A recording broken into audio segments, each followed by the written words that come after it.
What's up everyone, welcome back to my channel Lush Gardener. So if you remember, I had put up this cactus pad in the soil. It did not have any roots, so this is an update video.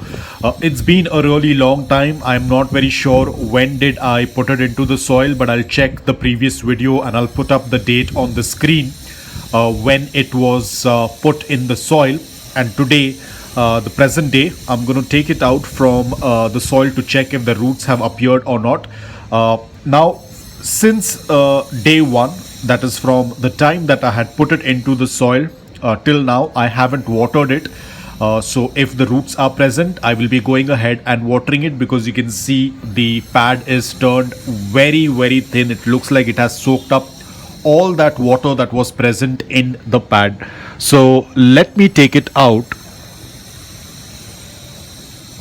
We still have the velcro tape on it to secure it, and here we go. You can see it has started to root.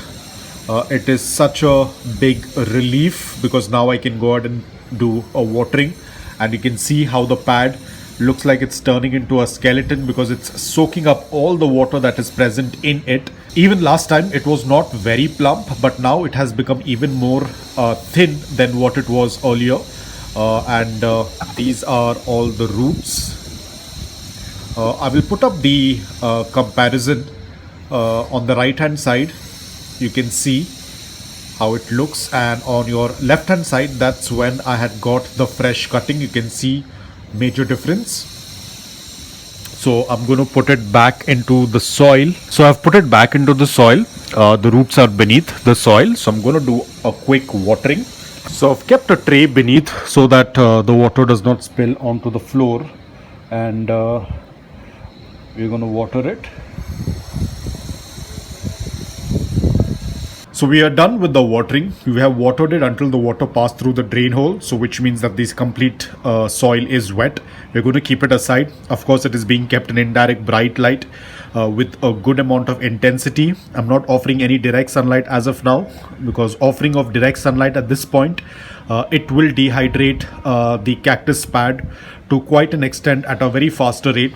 So it has to be kept in indirect bright light where there is a good amount of air circulation. Now that we have roots, we can start watering it. That is only when the soil is completely bone dry. It has to be completely bone dry from the upper layer to the bottom layer where the drain hole is. That entire soil has to be dry. Only then we can go ahead and water it, just like how we do it for our succulents.